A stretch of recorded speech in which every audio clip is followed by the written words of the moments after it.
गोपालम स्वजन गोपालहरु पनि आएर बसेका थिए। हाम्रो साथी हुनुहुन्छ। असताम क्षितिभुजाम शास्ता दुष्ट राजाहरू पनि आएर सभामा बसेका थिए। उनीहरूले के देखे? शास्ता, यसैको शासनमा भाइ समस्त चराचर जगत चलेको छ। हामीहरूले पनि यसैको नियममा, नीतिमा, नियन्त्रणमा रहेर कार्य गर्नुपर्ने हुन्छ भनेर शास्ता शासक भनेर देख्यो। गोपानाम स्वजनो सताम क्षितिभुजाम शास्ता स्वपित्रो शिशु।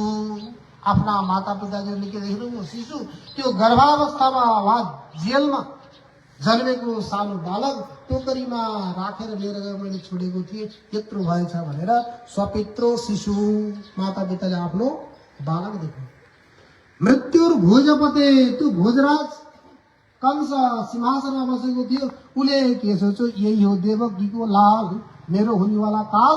किनकि कुबला पीठको हात्तीको दाँत रक्त रञ्जित काँधमा राखेर गएको देखिसकेपछि ऊ त्यसै भयभीत भइसकेको थियो। अब यसैको हातबाट मेरो मृत्यु हुन्छ भन्ने मेरो निश्चय थियो।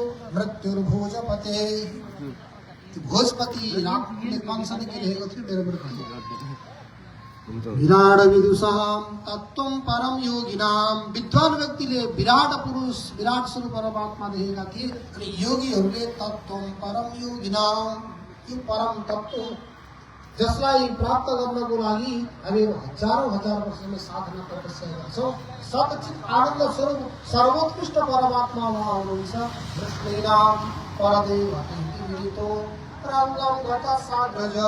यस्तो प्रकारले आफ्ना अग्रजका साथ यो अखामा प्रवेश गरेका भगवानलाई सबैले के गरे? अलग अलग रूपमा आफ्नो दृष्टि अनुसार देखे। यी अलग अलग रस त्यहाँ व्यक्त भएका छन्। रौद्र रस, अद्भुत रस, श्रृंगार रस, हास्य रस, वीर रस, वात्सल्य रस, भयानक रस, विभत्स रस, शांत रस, प्रेम भक्ति रस, यी अनेक प्रकारका रसहरू यहाँ सभामा उपस्थित भगवान जस्तो जस्तो देख्छ त्यस्तै हुनुहुन्छ। तपाईहरु के गर्नुहोस्? कुनै पनि रूप देख्नुहोस्, कुनै पनि स्वरूपको उपासना आराधना गर्नुहोस्, सबैको गन्तव्य एउटै हो। तर यो भुल नगर्नु होला, कसैले पनि कसैको निन्दा नगर्नु।